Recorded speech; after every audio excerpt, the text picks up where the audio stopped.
Hello, friends. Today we are here to discuss the Great Ordeal, chapters 12 and 13. Let's keep the chapters straight. So it is my first time reading the Aspect Emperor series, and today we are here with Daniel and Katerina. Katerina, it's your chance to. I'm trying to fix my bad intro from last week, so I'll pass it to you.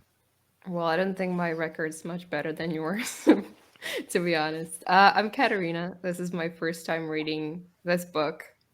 And below me is Daniel, who has read the series how many times? A few. I've read it a few times. Fair enough. So, as usual, we're minimalistic in our backgrounds and in our introductions and outros. But chapters 12 and 13, it felt like a lot happened. But when I went back and looked at my notes, I didn't have that many notes. But I felt like a lot occurred. But before we started the stream, or before we started recording, we were discussing Saban, Katerina's favorite character. So, do you want to address that first, or do you want to start on chapter 12? Maybe let's go in chronological order. Okay. Let's start with chapter 12. Okay. One So, reason why I bet you might not have as many notes is because it was like a 40-page battle almost, right? yeah, that's true. Yeah. But I will say the chapter 12 it took me maybe 3 days to read. Like it felt like it was like at the end I also don't think that that much happened in it, but it felt very dense and it was pretty difficult to read for me. I don't know how you felt about it. Um, but it took me a really long time to get through it. It almost read. There was portions that read like a horror book, like with Soriel and his, kind of what he went through. But yeah, it did feel it had like a different pace to it, or it felt a little different. Yeah, and you also got the sort of the interludes with the songs or the poems. Yeah. For some reason, that reminded me of Tom Bombadil from Mm. The Lord of the Rings. But he wasn't singing good songs, and he wasn't a jolly guy that was married to like a glowing queen. He was the boatman. Sounds like a interesting guy to hang out with, though, right? I mean, I'm sure he has some stories. I isn't not able to speak anymore? Like I think Mm. isn't it that he can only sing, but it's not able to communicate with people or with other non men anymore. I think that's what they said. No, I missed that. I thought he's Yeah. just crazy and just like to sing. There's lots of layers of brokenness down below Isterbint. Yeah, that was pretty. Like already from the previous chapters, like we sort of got a sense of how desolate Disturbance was, but it wasn't until we went to the very bottom that you realize what has become of the non-men. Like what is like the lowest point that some of them can go to.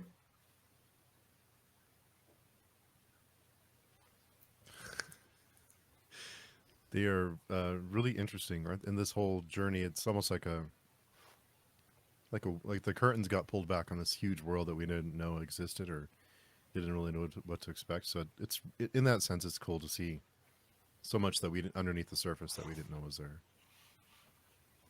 What does that Lord Orunis, is that his name? At the end says, I have ate 10,000 swine. So he's just been down there eating pigs for who knows how many years.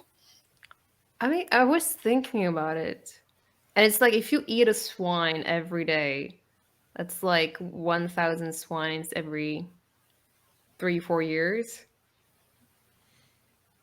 So 10,000 swines, it's not that long actually. Isn't it? It's like 3 decades, maybe.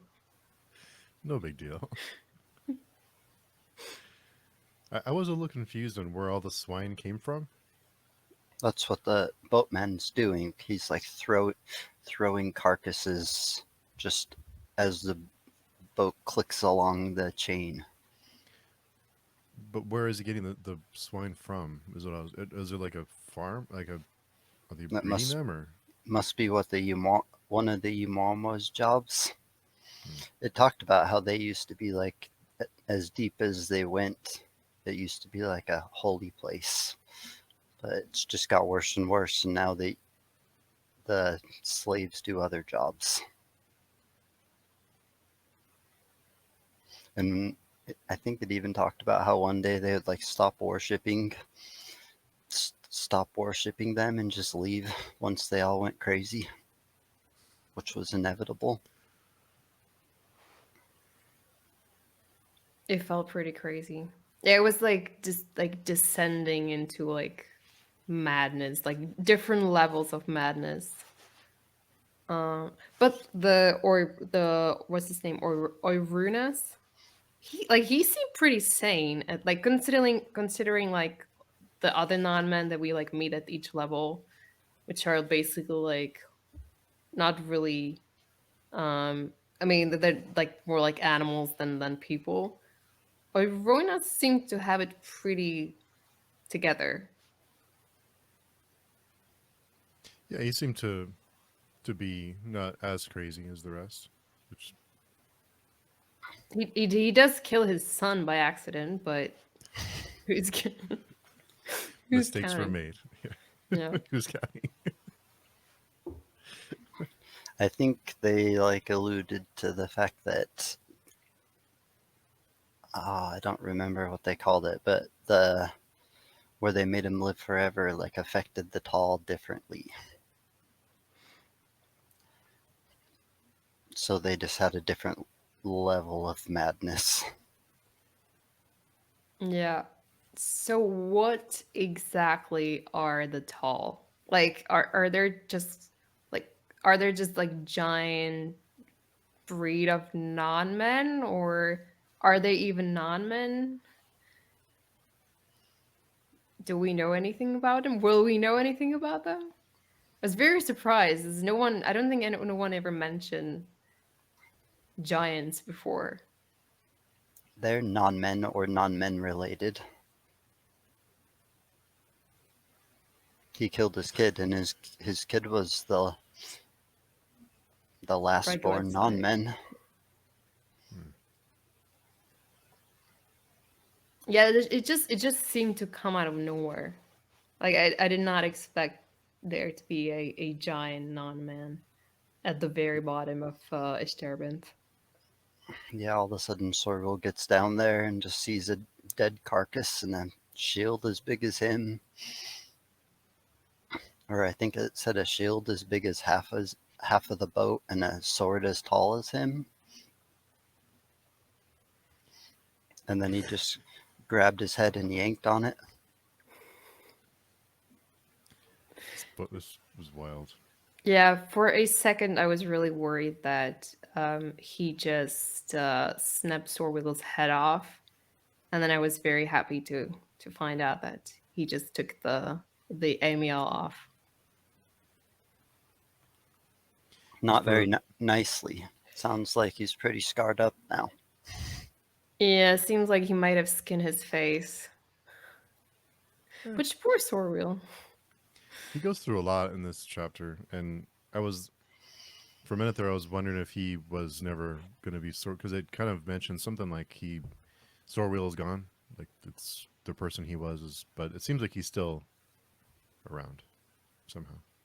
Yeah, I am curious about that. Like I wonder how much of how much of the memories that he got from the helm, like how much that has stayed with him, and like how much is he going to remember, and how much has it changed his personality, or even if the non-man is still somewhere living inside of him, or if he's gone with the helmet.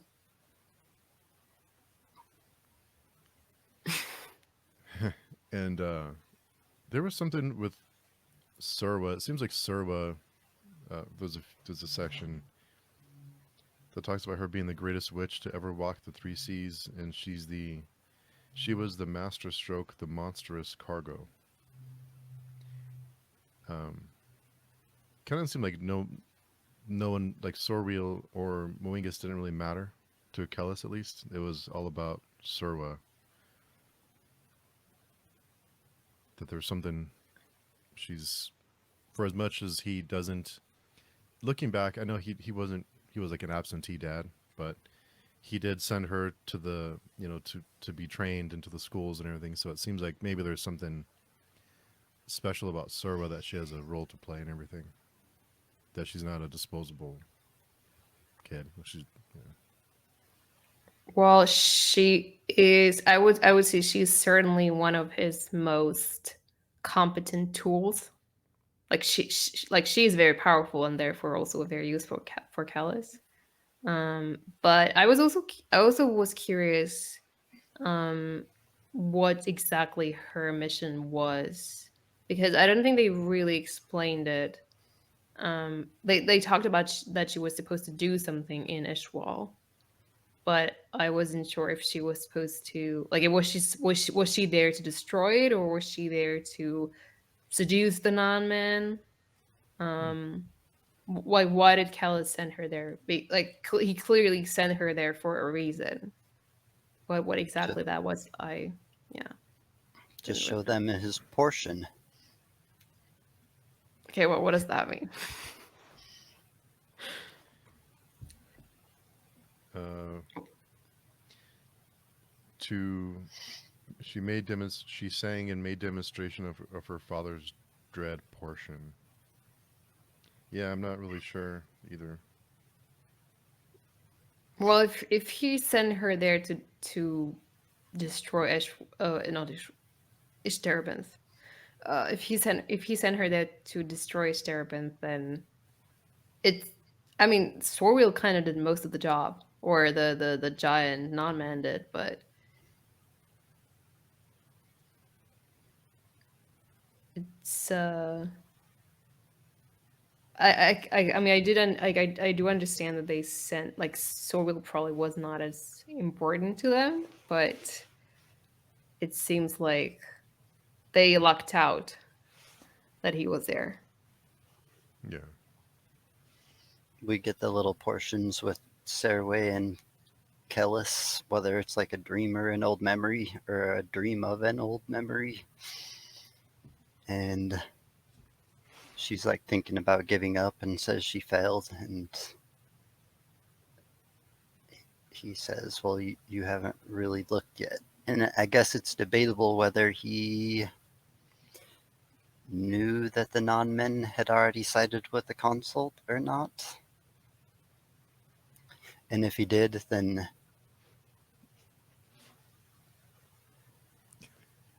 maybe he had us send in a tool. I don't know. It's hard to say anything at this moment. Just gotta choosing your keep. words carefully. Yeah. No. I mean, but if that was the plan, I'm still. I still quite don't understand why they chose Sorwheel to be the enemy. Uh, because they could. I mean, there were a lot of other scions, or well, I mean, at least there were a couple of them left, including Zoronga, who probably hated the Enesrimber very openly, whereas everyone just assumed that Sorwheel has become like the believer king. So I still don't understand why Kellis decided to send Sorwheel.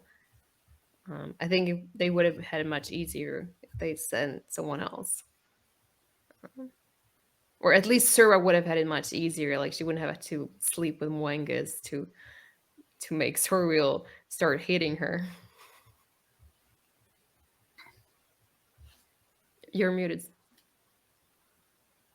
So I was drinking my coffee and I forgot to unmute myself. No, I think Sorwheel is a soft target. He's like malleable. Like they can do whatever they want with him, and he won't. He's because we saw last week during the other chapters, what is 8 through 10 or which 7 through 10 or 11. He flip flops a lot. He's easily manipulated, so maybe that's why he's there. Do you think if they wouldn't have sent Sorville and they would have sent someone else, the pact would have been honored and they wouldn't be sided with the consult now? Or do you think that they still all would have been slaves, only the guy would have never, the tall would have never came up and created the circumstances to give Serway the chance to show her father's dread portion? I don't know, but I kind of just assumed that the non-men were never going to honor the what's the name of the ritual?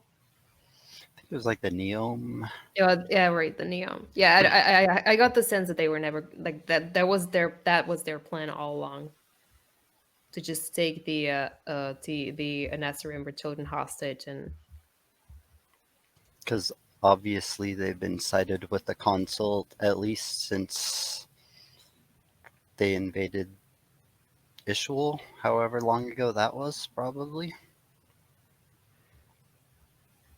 yeah, but I guess I do believe that if Sorwheel hadn't been sent there, then Sirwa and Moengus would have just died in Ishterabinth. And the giant. I mean, I don't know. Like maybe Oinaral would have found a way to awaken his father. But I think probably Sirwa and Moengus would have been dead.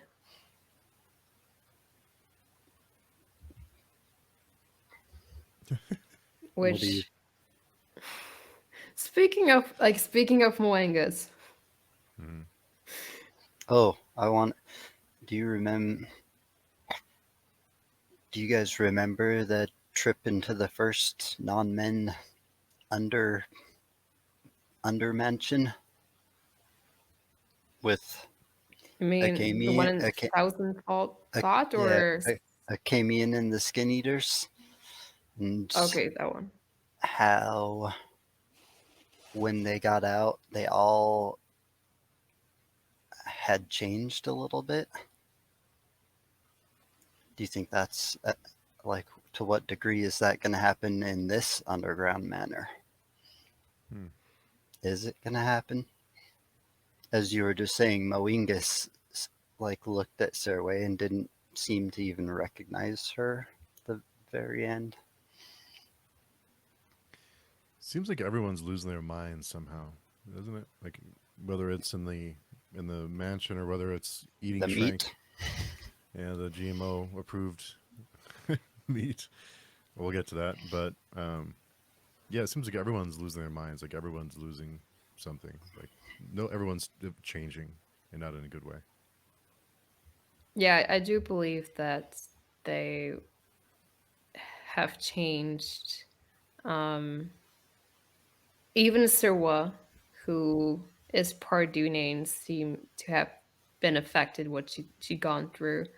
And Moengus is not even Dunane. So I can't imagine how he's going to cope with all the trauma and pain that he suffered in those dungeons. And Sorwheel is just like, he gone through like an entire like lifetime of like millennia and millennia of non-men, non-men's memories and experience. I mean, it actually, I mean, it made me really tearful actually. Like you were just right at the beginning of the chapter when he sees the Emil's old lover, like the guy he like loved and lived with for like thousands of years, and he sees him decapitated by Oinaral. That was like super short, but like made me super sad to like just imagine like the emotion that he had to go through at the moment.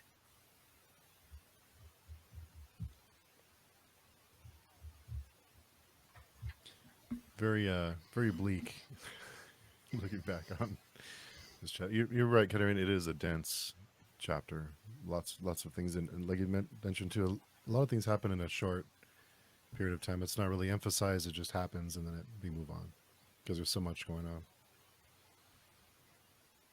Yeah, I don't think I even learned. I remember at the end, like last week at the end of the disturbance chapter, I was trying to like understand where there was like like it seemed like there was like sorcery like chasing something, sorceress chasing Sorwheel, and he was like running, and then like the non-man exploded. I don't even know that we found out who that was or what was chasing them.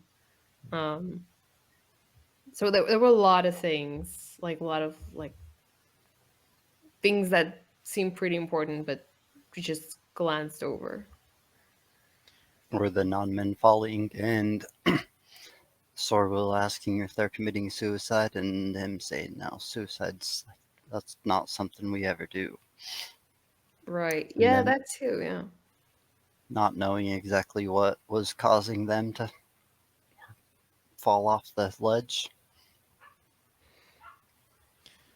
We are 5.5 books in, maybe a little bit more. I'm trying to remember. I can't think of any point. We've never had a like a POV of the console, right? We've never seen a Well, I or think we have we? have we've once Okay, when the Synthes was flying. It was like a bird's eye kind of point of view. but as far as their like plotting or planning or I, I don't because we hear a lot. I mean, they're such a major player in the series, and we haven't had very much of them. It's kind of strange. yeah, not in any detail. Like it's all been very mysterious so far. I agree with you.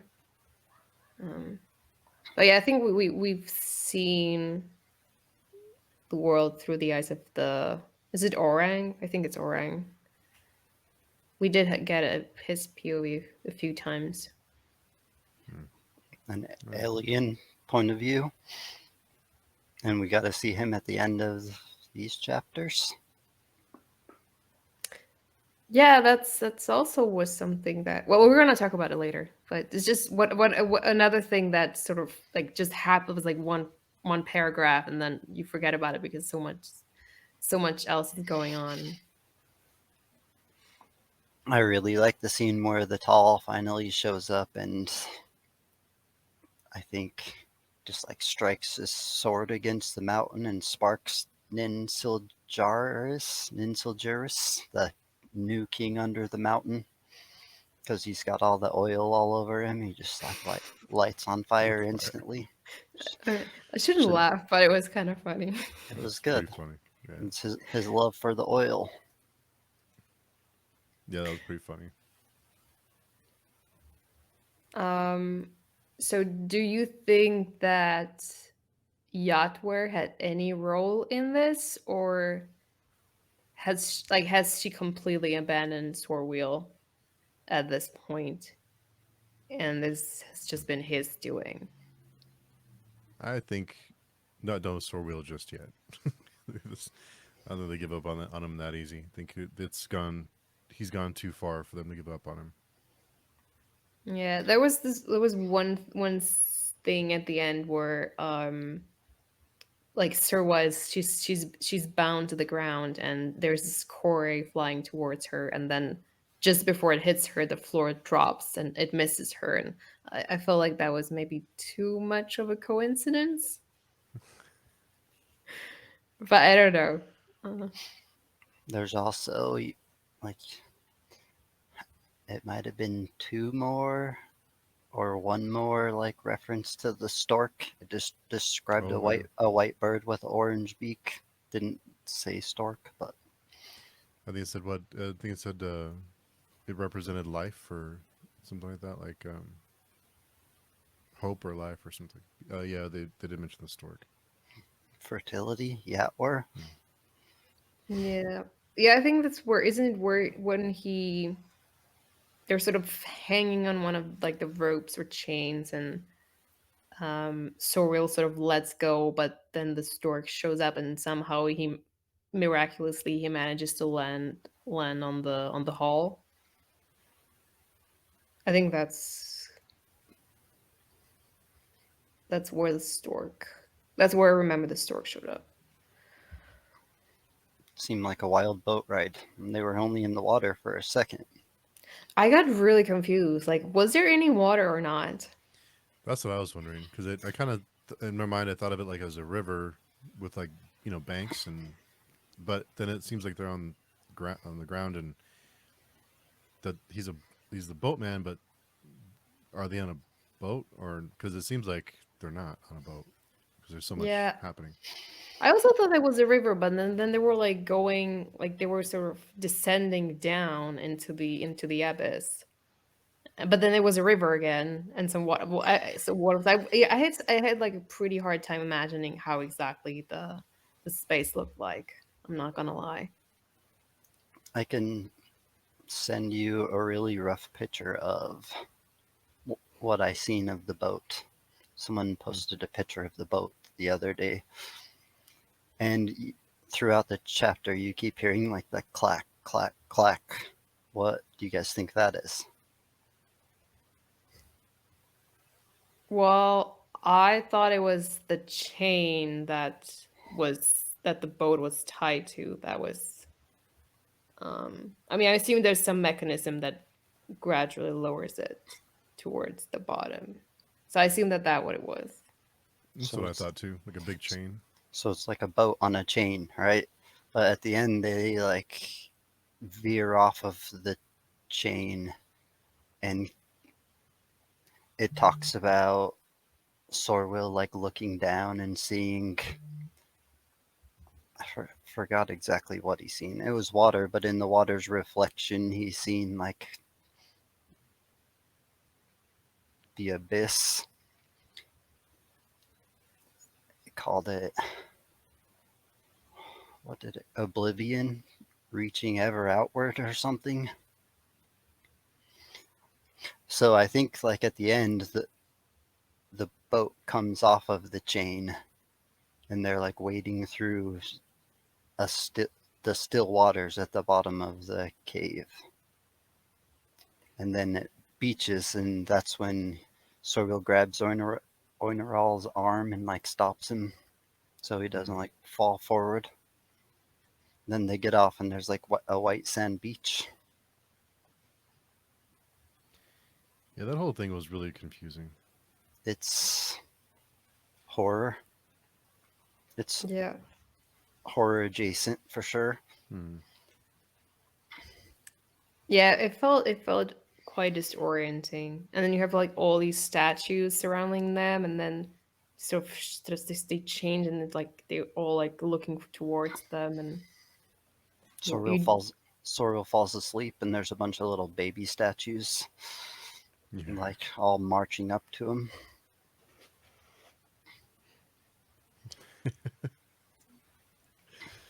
it's crazy, wild stuff. And yeah. all the while the boatman just sings in the background, except for when they went through the one part where no one can talk. So he didn't sing at all then. Didn't they warn them that if they talk, they'll kill him? I think so. But I think for me, my favorite thing about this chapter was just the I don't know if I call it transformation, but there's like a lot of like realizations that Soriel goes through.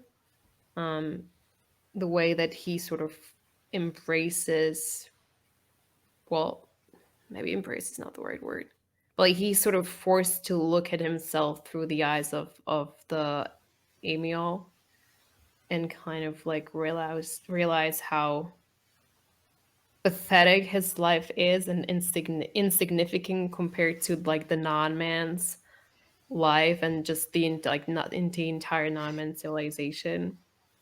And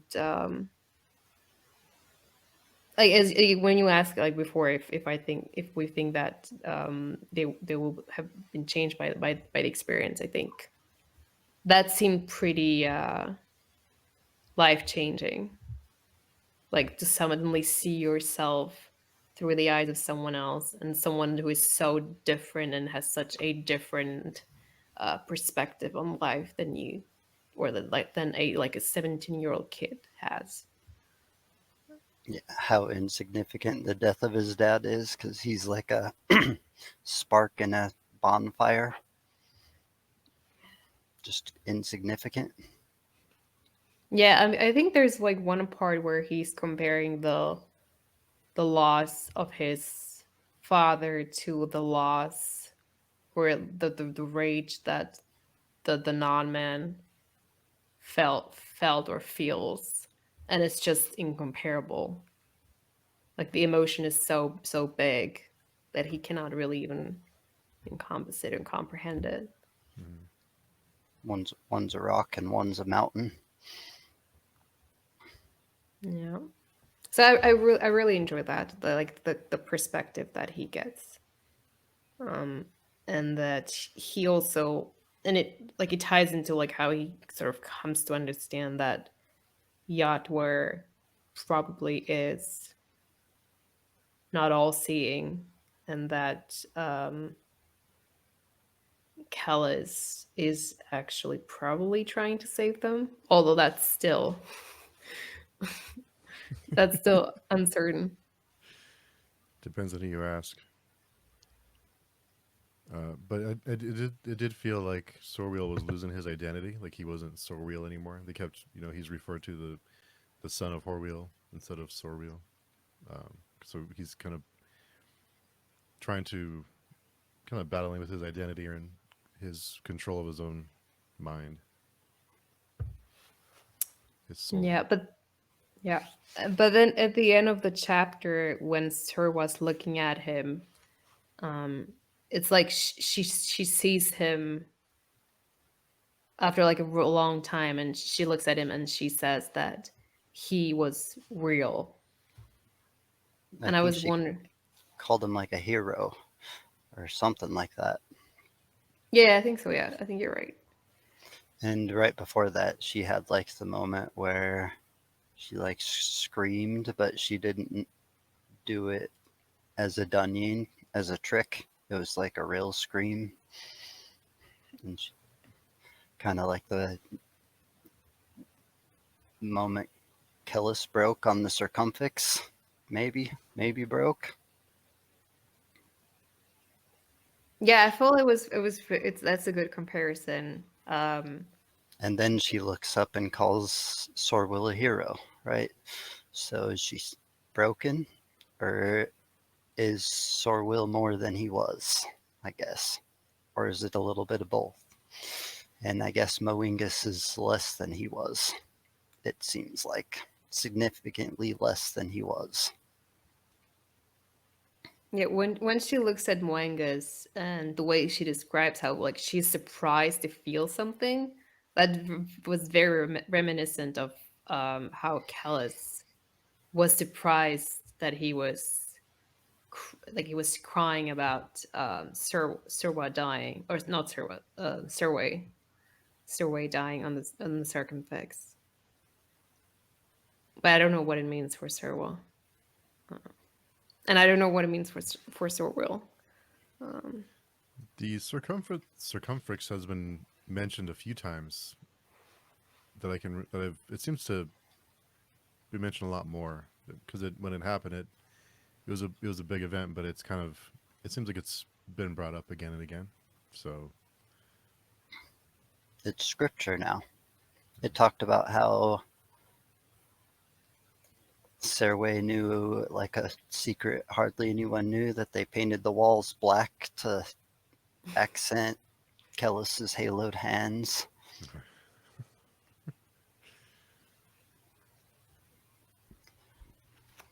Yeah, and they also talk about, no, wait, that's a different chapter. Never mind.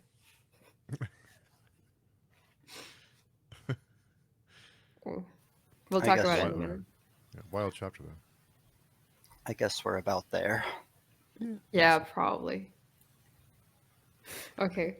Well, okay. So they also they when Coyotes is having a conversation with Proyas, he talks about like how he and the other NS Remember kids, how they spend like a really long time trying to figure out what Kellis was about, and that they finally realized, or that Theliopa realized that like he wasn't. I don't know if I don't know. She doesn't say he wasn't real, but she says that he didn't exist. That he was always someone different depending on the circumstance or depending on what the situation required, I think. It's on three. That's actually one of the portions I had tabbed. It's funny you mentioned that. Okay. It says he is an intricate web of deceptions and stratagems bound on a something principle of salvation. Which is interesting. It would suggest that at least the Anesta Remembered children believe that Kellis' goal really is salvation. But I guess maybe the question is salvation for whom? And there's a part where Yeah. Serway says, "What if I fail, Father?" And he says, "Then spend your last moment on prayer." For me, For everything. So, is that Kellis's maddened delusion, or is there some portion of reality to that? I guess.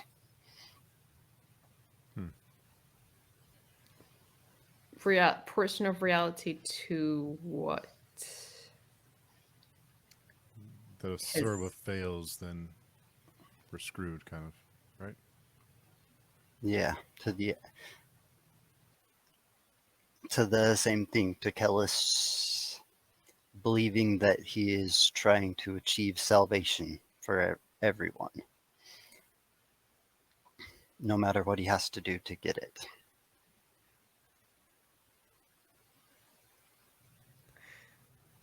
I don't know. Maybe. Um it seems like he believes that that's what he's doing. Does he though, or is he I just don't know. his manipulations and what is it? Intricate webs of deceptions and stratagems. So with him, you never really know what his intentions are, what he's trying to do. But we got a mostly Dunyan perspective on what they think he's trying to do. Yeah. But And yeah, but it's sorry. it was Theliopa who came up with it, which is interesting, right? Mm-hmm. And she was dressed way better than Proyas Correct. when she came up with it.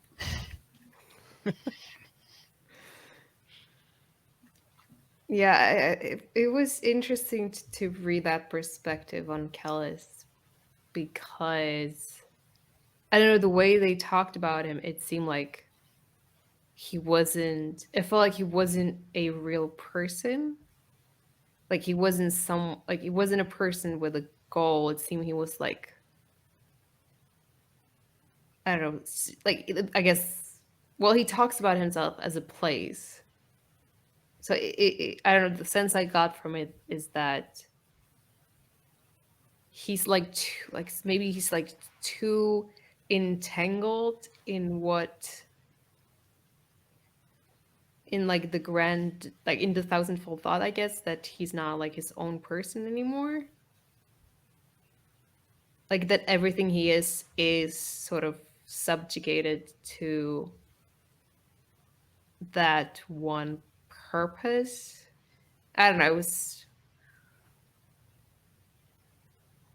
is a It made me more confused about like what exactly he seems to be like more than just a person, or less. I don't know. this is a really interesting string of thought. So Thank you. If Kellis is a can be a place, is he the outside?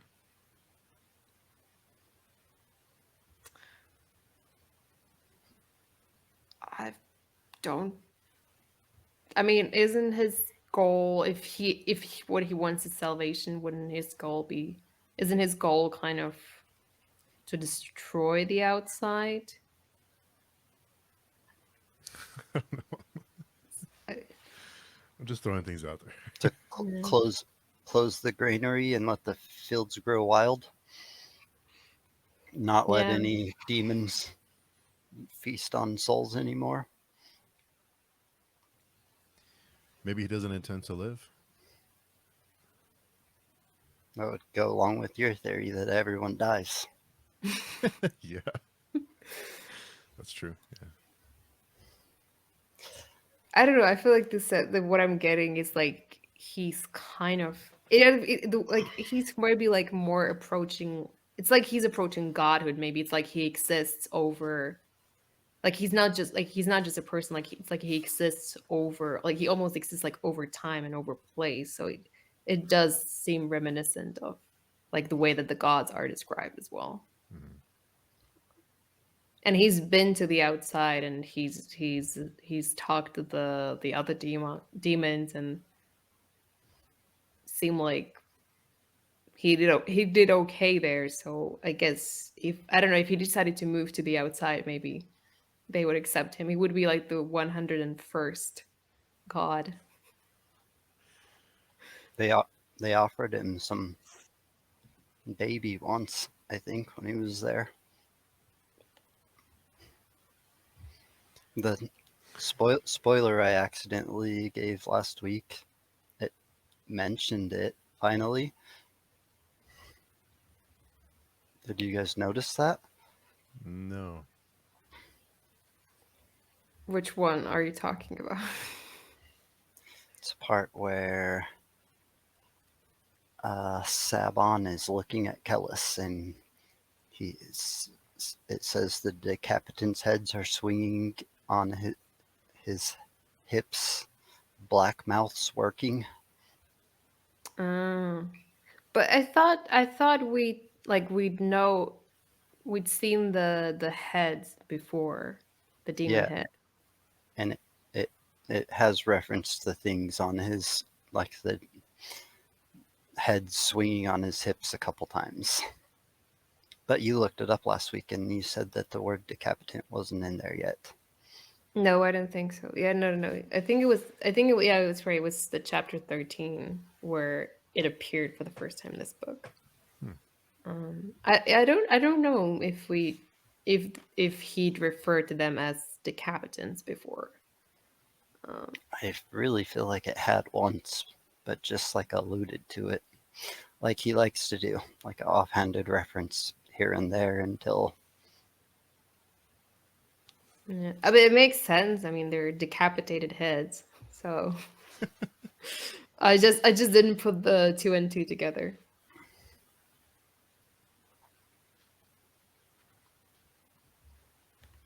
I well, did like the. I'm sorry, Daniel. Go ahead.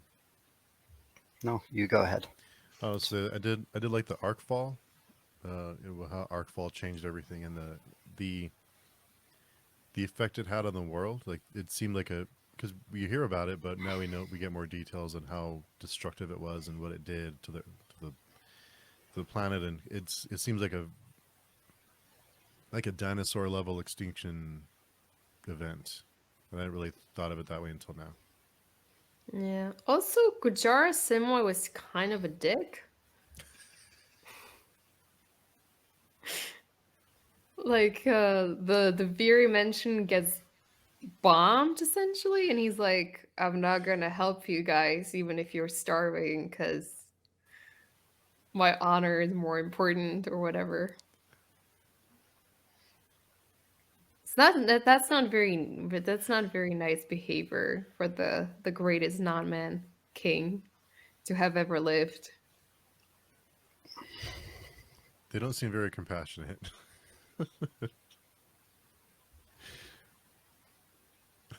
That was even before they got like the womb plague curse. It was before any of that happened. They were already kind of dicks. They thought of men as like cattle, pretty much. You look at that character in the glossary and it says kind of a dick.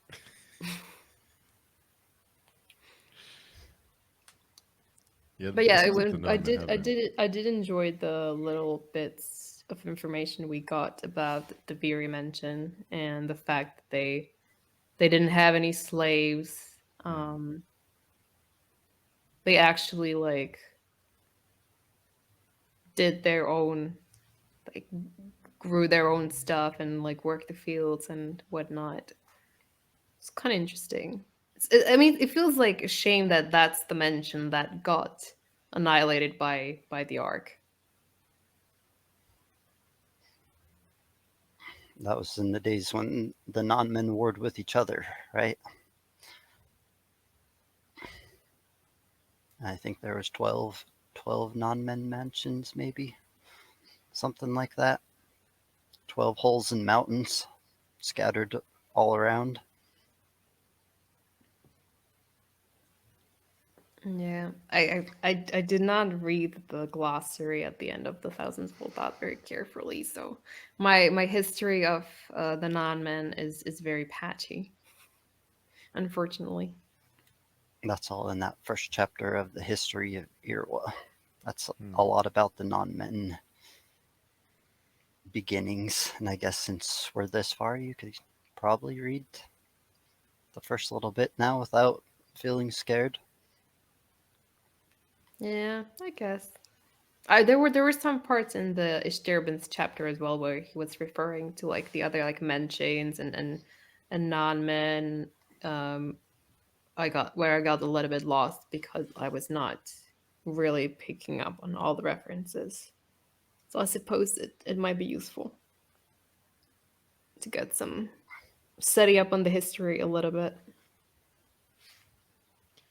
I was trying to find the section with Saban, whether he Rip. is alive or dead. There was a real surreal moment for him there when he was trying to yell at his younger self.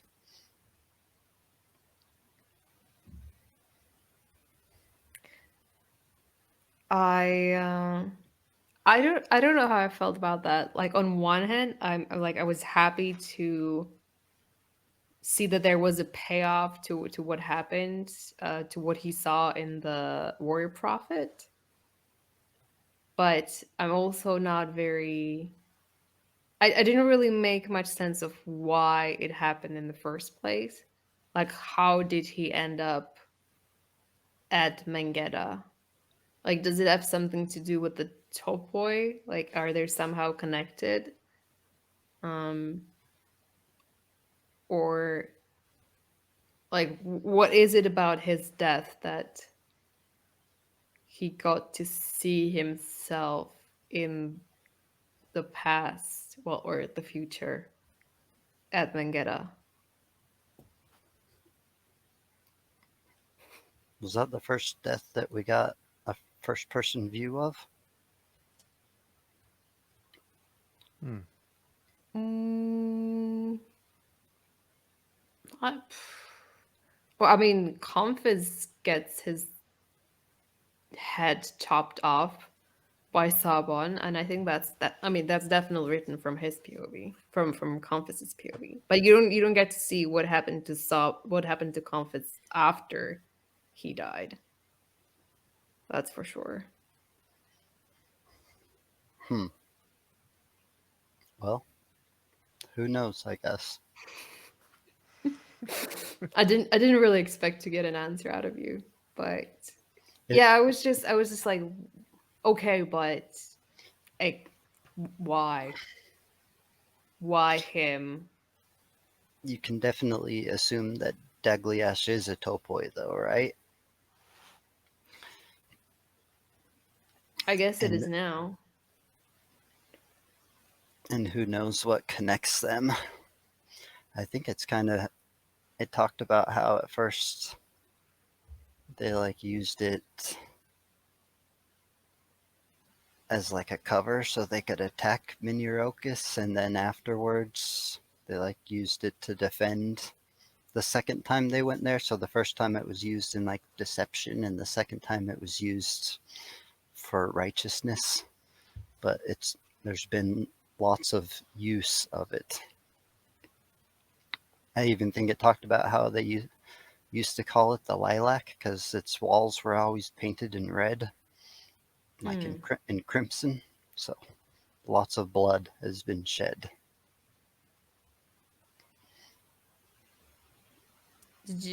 Did you find the section you were looking for, Steve? I think, It's at the very, very end. yeah, because he is he just gets from the spider, gets cinched into nothingness, but he's still fighting. I thought he managed to survive. Let me see. Maybe I misread it, which is most Well, likely.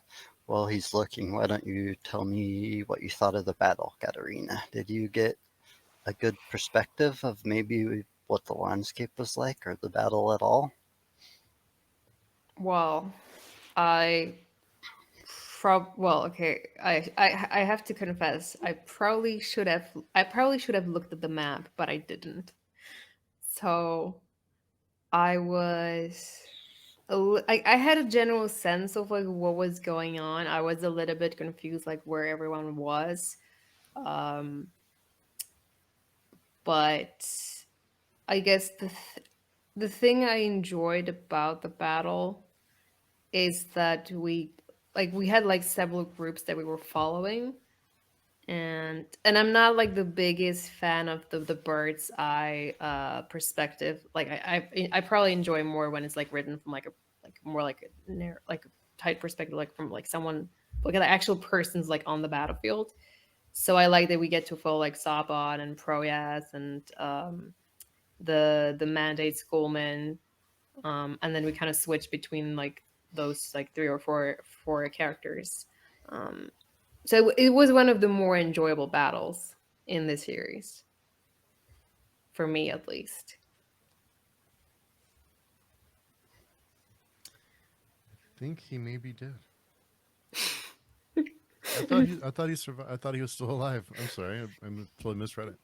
How do you feel now that you just found out poor Well, Sabon's I was probably about dead? to I was about to send Katerina like a celebratory message, but I was like, I better wait. Like Saban, didn't know if he had gotten to it yet, but because I thought I managed to survive, and I was a little bit bummed because I was hoping he would die. It'd make it more meaningful, make the battle more meaningful if someone we've had around for so long would die.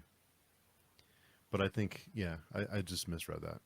So I mean, like, I think that it makes sense that you would like it lends itself to be misread, perhaps. I got a little bit confused initially as to like what was happening to him, but then I realized that we were back at Mangetta and reliving sort of the vision he had in the Warrior Prophet when he saw his own corpse on the battlefield, and then it all sort of made sense. I forgot all about that from the Warrior Prophet. That was a long time ago. Yeah, I forgot all about that. What Um, was the golden coffer that was the size of a dollhouse? What is the golden coffer? Is that what Acamian was Hmm. promising all along? so I had two theories when it first appeared. I had two theories. I was like, either it's a message, some kind of a message from the consult to Kellis, or it's a bomb.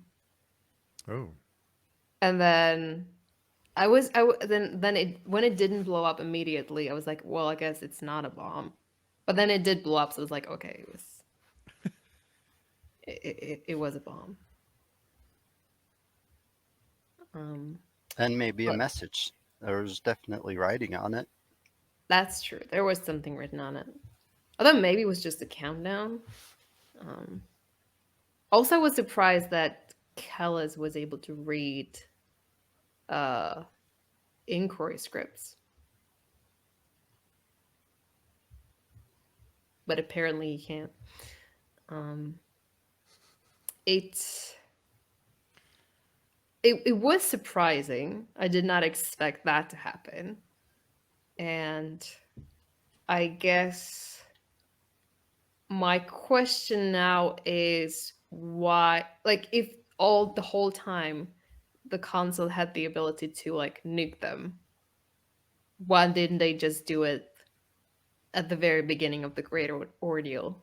Like, why bother with like that in the with the march, and why bother trying to trying to win over them on a battlefield? Why not just like drop a bomb on the Great Ordeal or drop a bomb on Momam when Kellis was still there? Hmm. Good, good question, I guess.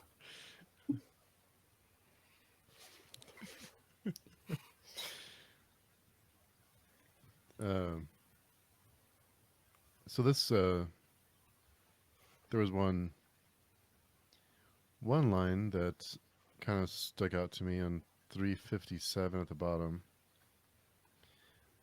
The judges would execute only those they found coupling with the carcasses.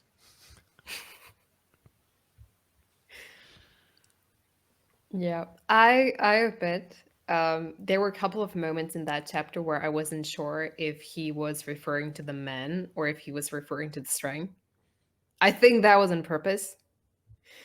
But yeah, I was reading it and I was like, wait, is he describing the string or are these the soldiers? Either way, it's bad. Yeah, but the difference between the two seems to be diminishing. Yeah, I kind of thought of them as thought of. I kind of thought it was referring to the Shrank because of how they've been referring to them as the skinnies and kind of I'll say dehumanizing them because they're not humans, but kind of they're objects and not they're yeah. So interesting stuff.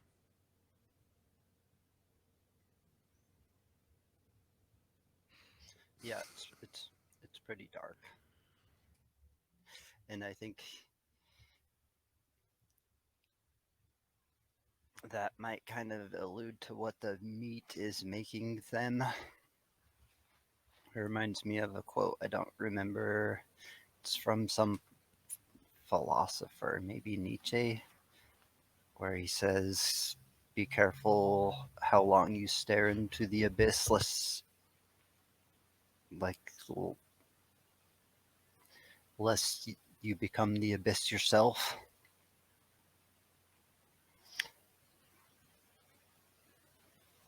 Right. Lest the abyss stares back at you. Yeah, there we go.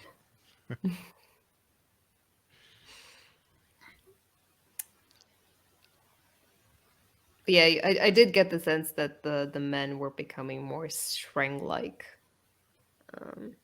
Even like Sabon, you kind of get a little like you get hints like from his perspective that it's becoming very. Ugh, I don't want to. I don't want to use like. He feels something when he's witnessing the violence and the slaughter. What does he say when he's preparing for that last battle? I don't want. I'm tired of eating chicken, or I don't want to eat chicken anymore. I was wondering if that was like alluding to him wondering what the bashrag would taste like. Mm. Yeah, that's what I thought it could have meant. Yeah, It's I ready think for there's some was new meat. yeah. Terrible. But so why do you think that Kellis sacrificed Sabon? Or like first of all, would you think that Kellis knew that that was the consul's plan, that they were going to just blow everything up? And second, why did he take Sabon to Dagliash, and then why did he leave him there? Hmm. Proyas was so mad that he wasn't going to be the one, and he might not be as mad now. The whole introspection Sabon went through too at the end, where he was like talking about how he finally like truly believed in Kellis once Kellis proved to him that it was all a lie, that power was his like foundation of belief, until the very, very end, right when he died, and then he was trying to tell his younger self not to believe Kellis. But I was quite surprised by that. Like, I guess the thing that surprised me was his surprise at the fact that he was going to hell. Like, you would have thought that someone like Saban wouldn't, like, he, as he like he says, like, he believed in Kellis's power and like Kellis's might, but I don't know that he necessarily believed the religious aspect of it. So I didn't expect him to expect that he was going to be saved, which apparently he did. Or maybe everyone kind of believes that they're not going to Hmm. be damned when they die. Um, so that was a bit surprising. But I mean, it's kind of an interesting take on like what faith means and why people choose to follow, like for what reasons they choose to follow someone else. Hmm. what do the non-men refer to? I think they call, they're like trying, they say they're trying to escape from the starving sky. Well, what's the quote of the beginning of this chapter? What's the epigraph? Yeah. Even the So the gods yeah. must eat. Yeah.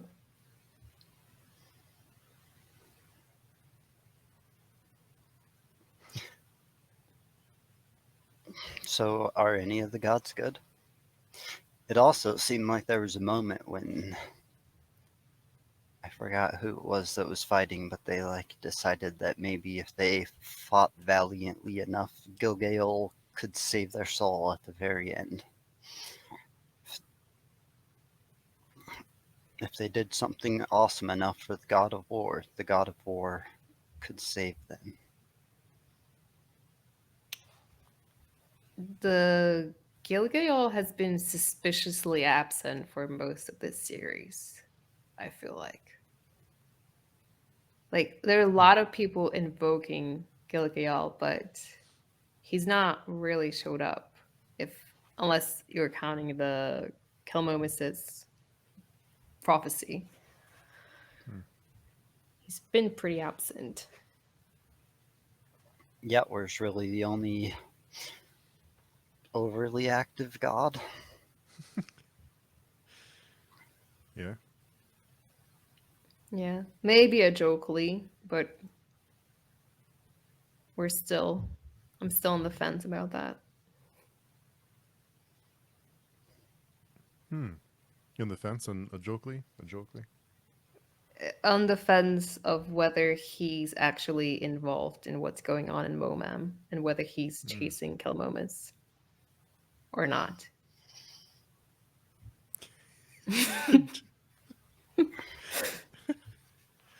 Daniel took a deep breath and closed his eyes. Yeah, it looks like it takes a lot to remain composed for you, Yeah. Daniel. Yeah, we'll see. But none of them are making a blatant appearance. It's only Yetwer. And how's that working out for Yatwer?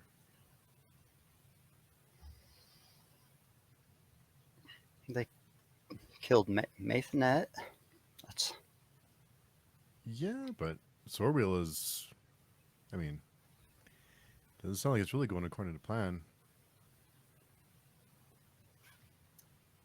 Plans are weird in this. You never know what according to plan really means until long after the plans are over. It's true. Did Isterbinth go according to Kellis's plan? That's still debatable, I guess. It seems like it's going to work out for him in the end, and he might get most of his kids back. Well, in pieces, though. Yeah, What's left of them? they're missing internal parts. But And maybe some external as well. Yeah. oh, that's Who right. knows what they did to Moangus? When the Skin Eaters and Akamian and them came out of the mountain, they were changed, but it didn't change them all that much.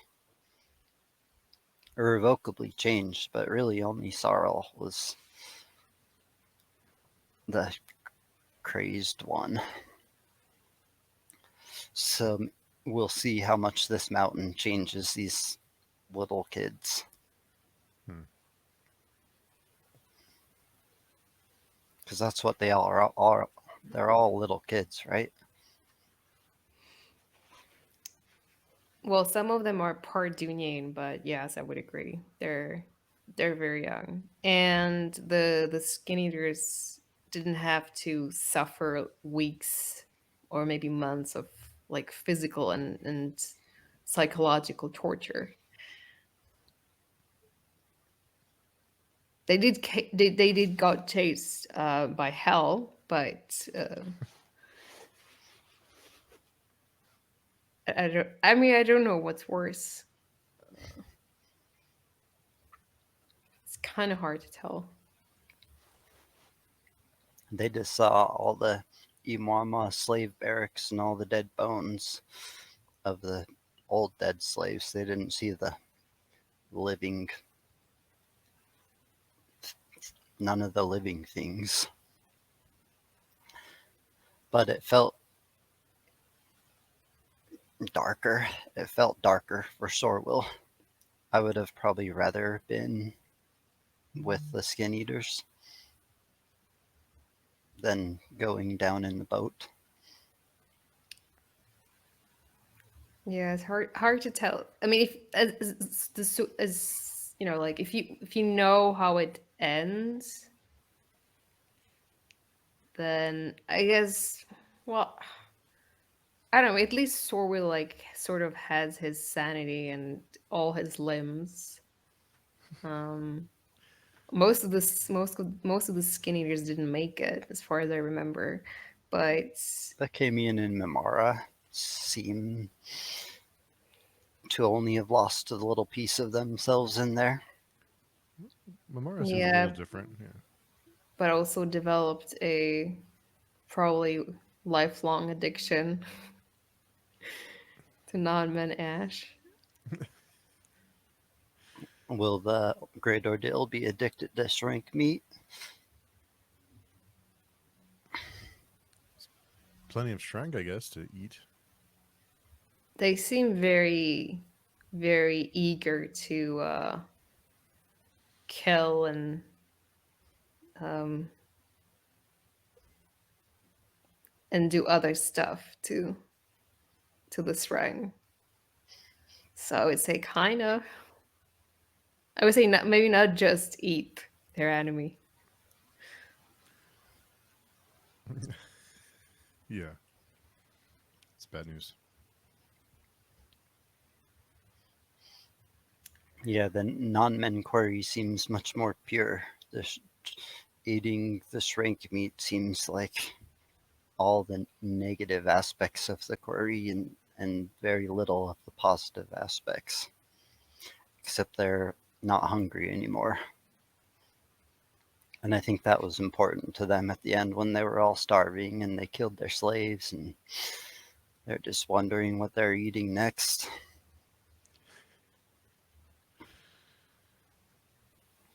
There was But I a mean, Maimara or Norikamin ever tasted cooked nanmen, so maybe it's not like the type of thing. Maybe it's just more the method of preparation.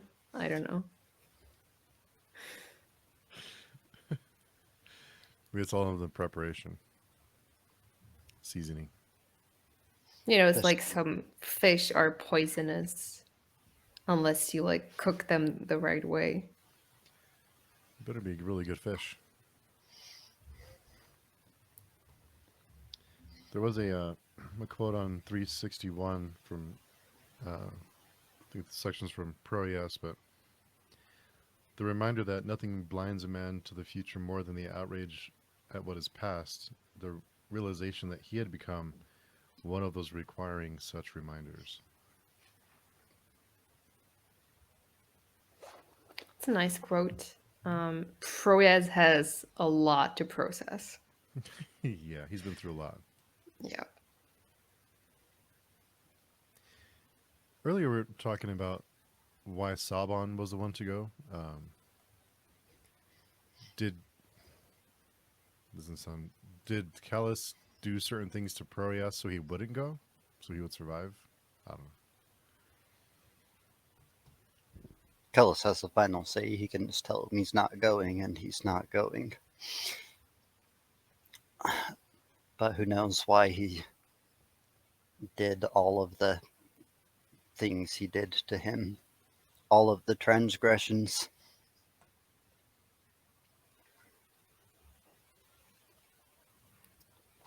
Yeah, I don't know. I would be curious to find out why exactly Sabon, like if that was the plan all along to have Sabon die, or if, or maybe like I guess it kind of comes down to whether Callus knew about the bomb. 'Cause if he didn't, then maybe he was planning for Sabon to live. Hmm.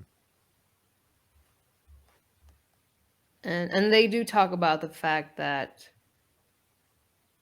if like one of like the main reason Proyas wants to go to Dagliash is because he just wants to end it. Oh yeah, he's trying to like break through the line, and he almost dies, falls off his horse or something. And Sabon wants to live, and he wants all the glory, and yet he gets, I don't know the proper word for it, salted, I guess. I guess he gets salted just like the mages get salted in the end. I don't know how big the bomb was, but Kellis said hide from Dagliash, so just nobody wanted to even be able to see whatever was coming for them. And then Callus disappears. Yeah. He's like, oh, bye guys. He tells him to flee, and then he disappears. Yeah, I did wonder, like, where is he? Like, did he disappear just to hide from the explosion, or did he have like a place to be?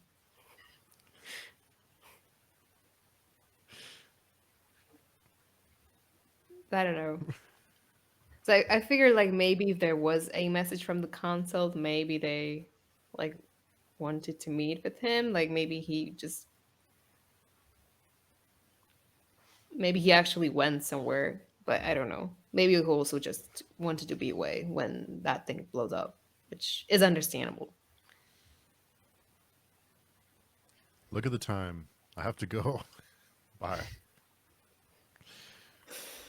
And Sabon's just sitting up there, Kellis. He's coming back. I know he's coming back. And Yeah, then he doesn't come back. He made you think he did, though, for a second, Steve. I thought he did. I thought they I'm kind of left sorry. it open a little bit, but I was wrong. I mean, I feel in the grand scheme of things, like Sabon's death feels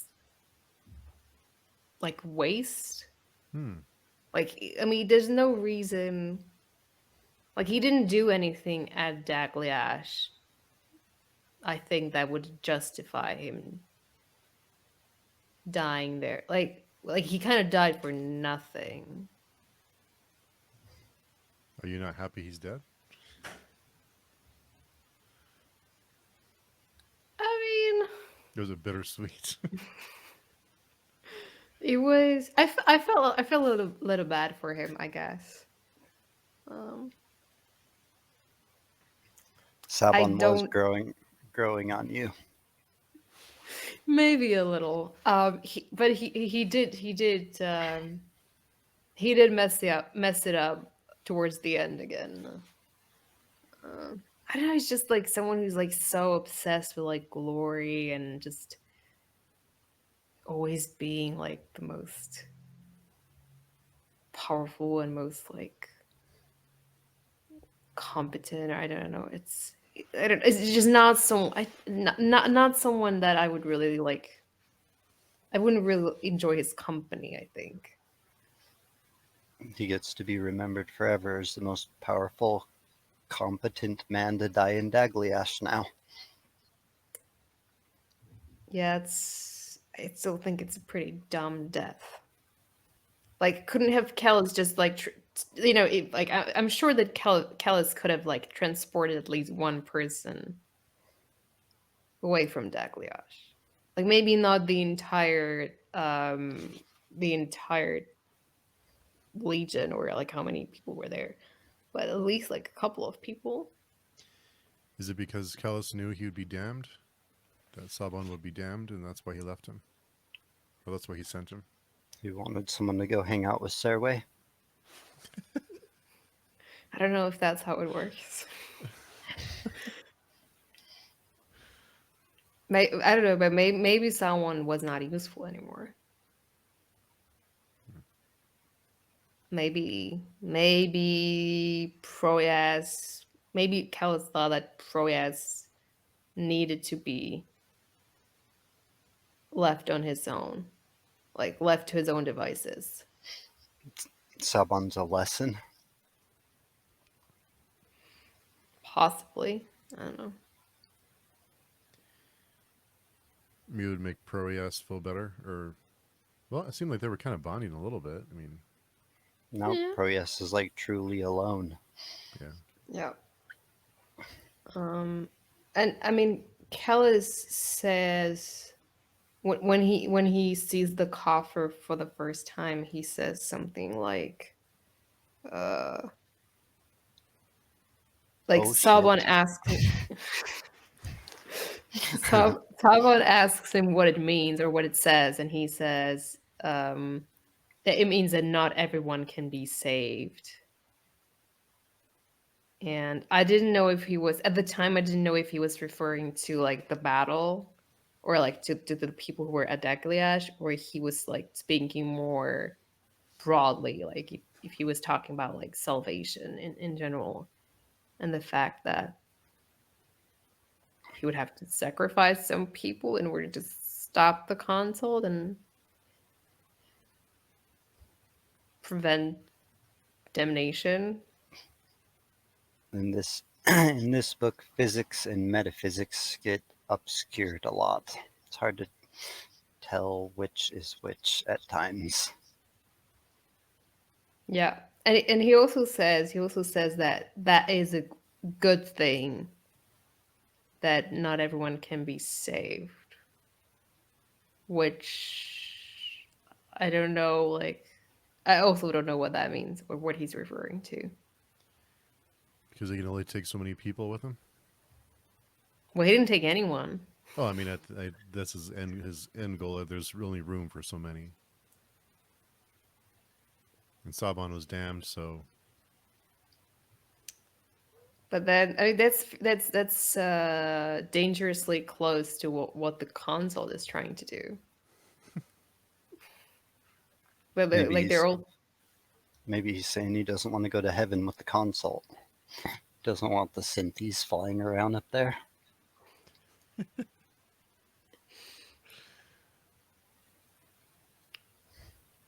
but Or if I mean, if the console succeeds, there is no hell, or people don't go to hell, but I think there's also no heaven.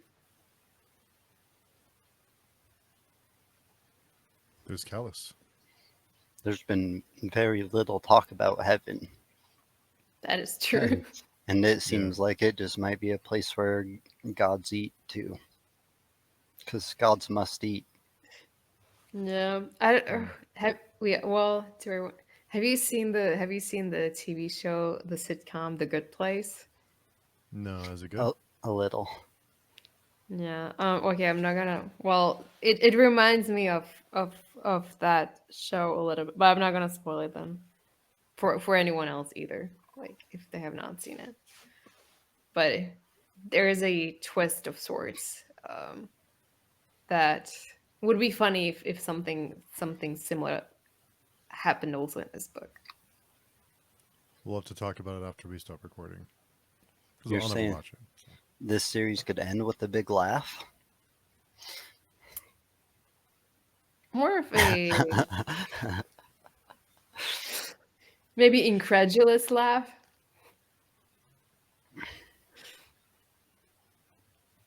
Possibly. Hmm. So, do we know what happened to Secres, the mandate schoolman who flies off to battle it out with Orang, and then we never hear of him? Nope, we And only know that he finally found his old foe and kind of maybe went crazy. Like, seemed like a lot of the army was beginning to go crazy and just break lines and charge. But we don't know anything about the aftermath of Dagliash yet. So, Just that we had a like an atom bomb go off in the fantasy world. yeah, I was a little surprised that Orang would be there if he knew that everything was going to blow up within the next few minutes or hours. Man, you want to watch it. If you know the coolest fireworks about to go off, you want to at least watch it. Yeah, maybe from a safe distance. yeah, safe distance. Two two big chapters full of lots of battles. I didn't But it was felt like a lot. fun. Yeah. Yeah, I did enjoy it. Isterbent was there's very little battle going on. It was more of like a horror filled. Journey. Yeah, I was gonna say amusement park ride. Yeah. They get on the thing and it just clacks them down into hell. Hmm. And it talked about like Sorwell was saying how like horrible it must be to be down in what they call the gloom, where no one could talk and everyone was silent.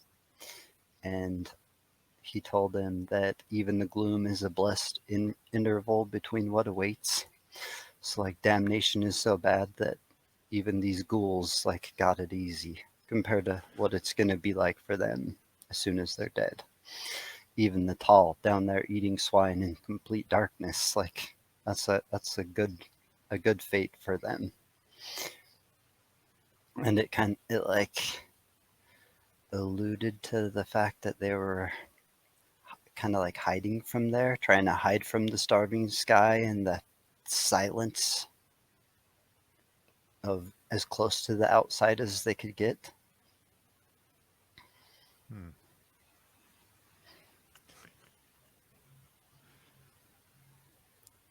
Can we take a moment to appreciate Oinerol and his sacrifice?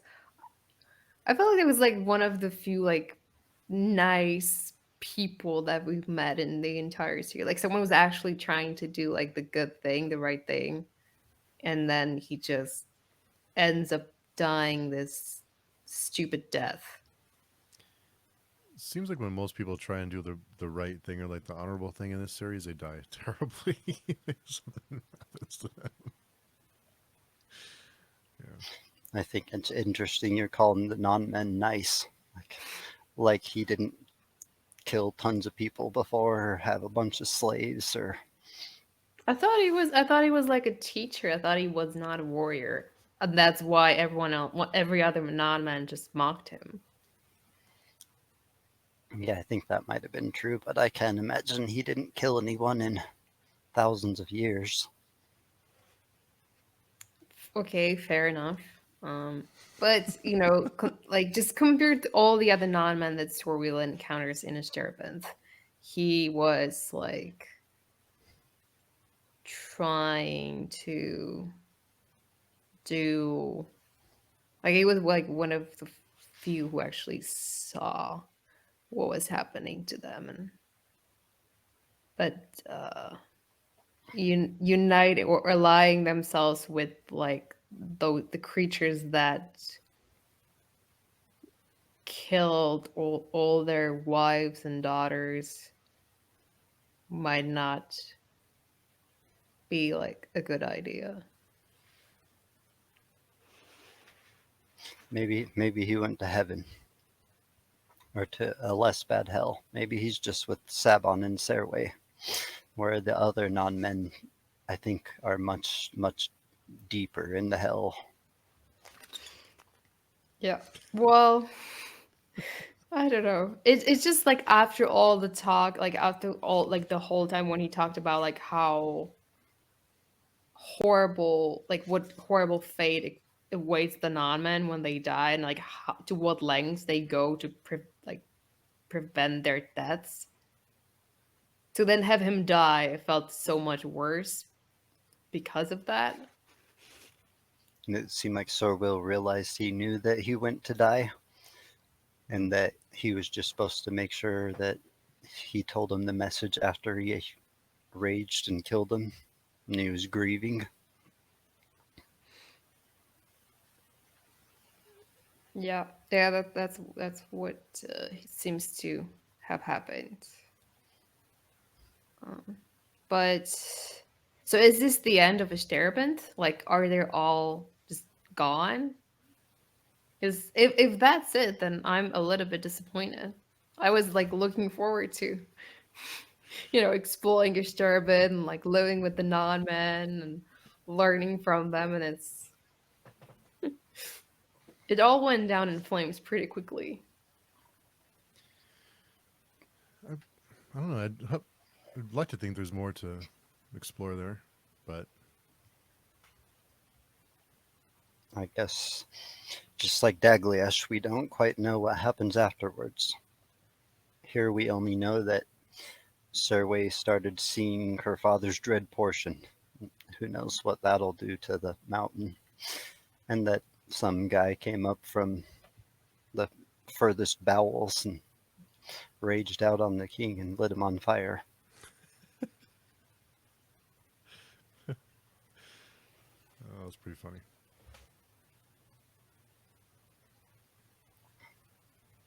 Oh, can you guys think of anything else? It was sad to me how I think when Oinara was like looking at, or no, when the who's the soul that was with Sorwell? I can't think of his name. When he was looking at his lover, I think he was thinking like the disgust for making as a woman with a man and how like that's blasphemous in itself, and that I think is basically what all non-men have become now, right? There's no women in Istrabinth. Well, there's the Mwama. I think that that's even more like blasphemous to them. That's I don't know though. But I think, well, the way I understood it when he was talking about it being blasphemous, I thought that was like surreal making a judgment Hmm. about what he was remembering. Like I don't think that was the non-man Thinking that thinking. It was what he that did was bad. yeah. I mean I don't know. I could be wrong, but the way I read it, I thought it was like yeah, Sorwell's reaction, like Sorwell's gut reaction to like first reaction, the way like his first reaction to that memory, and that then it followed with like him also feeling like the like profound love and like the history that like the soul inside him had with that other non-man. That soul inside of him, they said, was like the most evil of all of the non-men too. So Yeah. that that bad deed was a speck of sand on a beach of all the bad shit that guy's done, probably. So you're probably right. It was more Sorwill judging. That chapter, it becomes hard to tell what is Yeah. Sorwill's thought and speech and what is the cauldron on his head's thought and speech. Yeah, no, for sure. I don't know that we ever had any information about how non-men feel about like non-heterosexual relationships. I don't think it ever really got mentioned. Hmm. But, you know, as you say, it's kind of hard to tell what Sorwheel's thinking and what thoughts are not his own. Almost like a possession story. He's struggling, going back and forth with who's in control.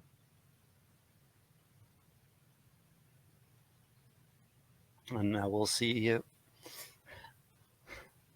if he walks out of the mountain more than he was when he walked into the mountain. If he still possesses like non-men historic thoughts, or if he's back to just more being the little confused kid again. Probably not, but we'll see how he comes out of the mountain. I'm curious to see that. He went through a lot, so to then just forget everything would be a little bit disappointing. Yeah. Um, but his brain could also be just like scrambled um, because like the separation from the helm wasn't very. It didn't seem like it was very subtle. And the connection is a man and a non-men together, and they're not the same either.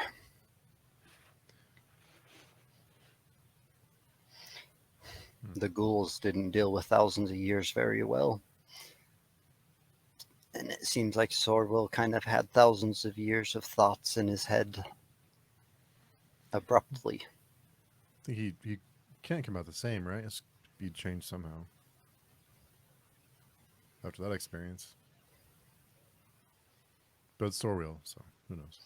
Well, he loved Sareway when he went in, and I have a feeling he's going to love Sareway when he comes out. Seems like everyone loves Stairway. It does. I'll be a Team Theliopa. Whether she's weird or not, she at least kind of guessed what Kellis was, whereas the rest of them didn't. Yeah, it seems like most people tend to underestimate how intelligent she is. Hmm. Because of her negative human traits, her stuttering and just complete awkwardness, inability to look people in the eye. Wardrobe. It's funny that there's a few diehards that come by every week pretty neat. Yeah, Frank's awesome. It's awesome to hear his thoughts. I'm hoping to do like maybe a little private group where we can all just Hmm. talk afterwards. Anyone who kind of read along. That'd be cool. I'll host it, Steve. You don't have to come, but you're invited. Cool. So before we go, we could do outros, but I mean, we can all be found on pagechewing.com, basically, in a nutshell. You can tag us there if you want to talk, or we have all the threads, the discussion threads, and I try and post the links there for the podcast and the YouTube videos. I'm a little bit behind, but yeah, go check us out there. That's the best place to get in touch with us and join in on the fun. So, thanks. It's always a pleasure talking to you guys and the series. It's wild, but awesome. So we will see everyone in 2 weeks, or maybe next week. We'll let you know. We'll Yep. let you know. We will see you guys for the end. To the end. Yeah. Bye.